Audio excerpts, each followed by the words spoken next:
has nothing to discuss. And we're certainly not going to talk about NATO enlargement.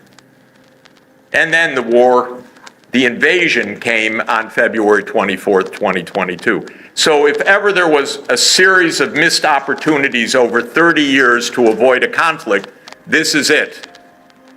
And that's why I'm deeply unimpressed by an analysis that said this war started on February 24th, 2022 by an unprovoked attack by President Putin. It's just not true. It started because of a buildup of conflict over a 30-year period and lots of cheating, I'm afraid, by the United States side.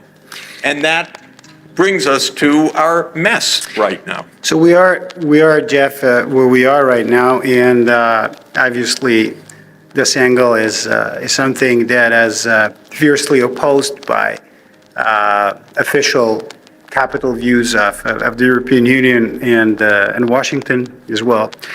But the fact of life is that set of very harsh economic sanctions were imposed on the Russian Federation unilaterally by the United States and the European Union. And as both economist and an intellectual, what's your take on these sanctions? How effective? Those are opposites, by the way, economist and intellectual. Intellectual. Well, Just to make the point. try to be both in answering this, but and why do you think that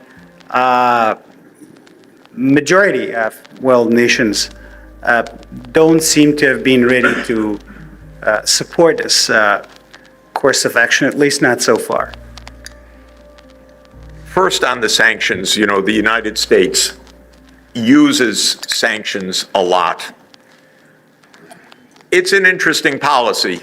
They use it a lot because it's without any direct budget outlay, and it can do a lot of damage. And it doesn't require any public debate. It doesn't require any congressional approval. The public doesn't even understand what it is, but who cares? It's not their business. This is purely the president by signing a document.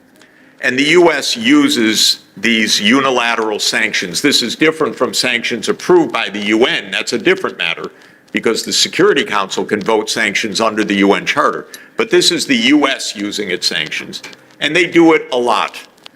The one thing I would observe about this is they almost never work in geopolitical terms. And I've watched for years the use of sanctions by the U.S. as a cheap, easy policy fail time and again. One was the United States in one of the most ridiculous foreign policy moves you can imagine, suddenly decided under Trump to declare that the president of Venezuela wasn't the president, but the president that the United States said was the president. So the United States one day announced Maduro is not president, Guaido is president.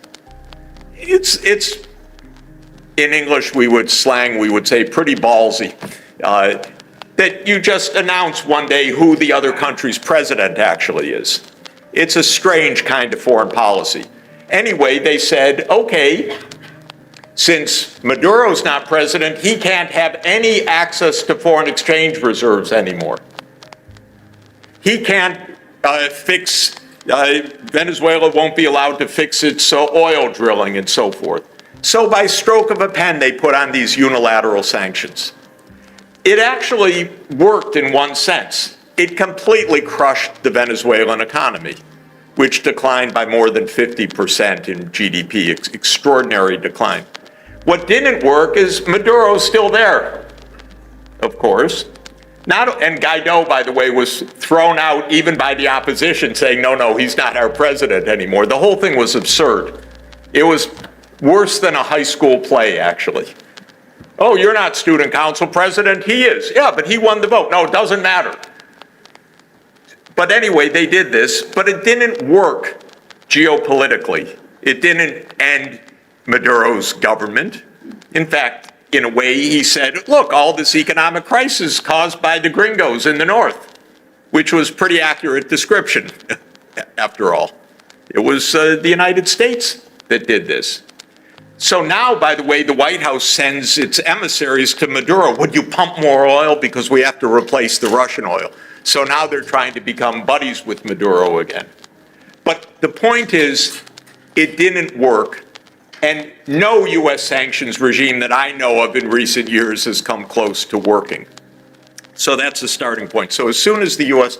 put on sanctions on Russia, I talked to a very senior official and I said, you know, this isn't going to work. It doesn't work.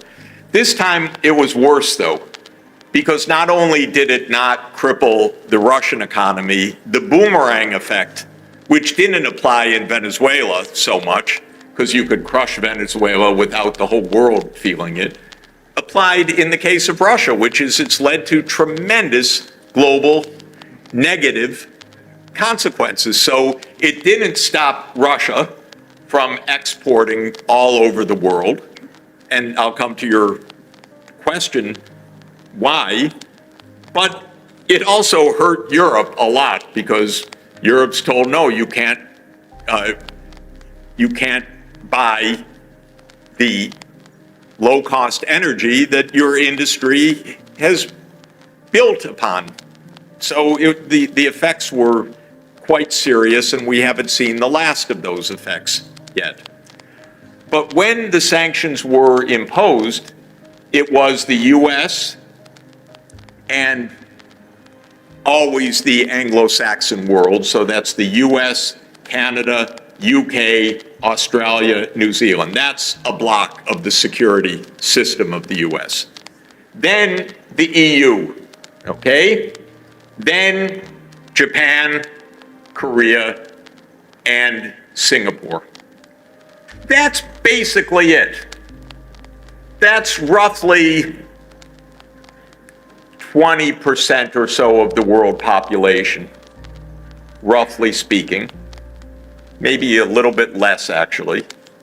And most of the rest of the world said, we don't want to get into this. We trade with Russia, we trade with Ukraine. We're not party to this conflict. We think this conflict should stop with negotiations. And so most of the world does not want this. Of course, a lot of the world's afraid of the US secondary sanctions, but the vast majority of the world doesn't agree with these sanctions and doesn't even agree with the idea that any country can just decide to impose these sanctions, which are illegal in international law, after all. There's no legal basis for one country to say, stop trading with all those other countries. You can't do that. But they're a little afraid, but they don't impose the sanctions. This is the basic reason why Russian economy has done fine during the past year, because China trades with Russia, India trades with Russia, all the Asian countries trade with Russia, the Latin American countries trade with Russia. Today, Chancellor Scholz has been in South America, and he's being told by the South American leaders, don't pull us into this. We're not going to send arms to Ukraine. They trade with Russia, but they also trade with Ukraine, by the way. They don't want to be in this proxy war. So that's the main reason. And they don't view it like the US thought automatically they would view it, that this is an unprovoked attack. I speak to world leaders all over the world, and they understand full well this is a confrontation of two superpowers, not one side launching a war. And they want both sides to back off.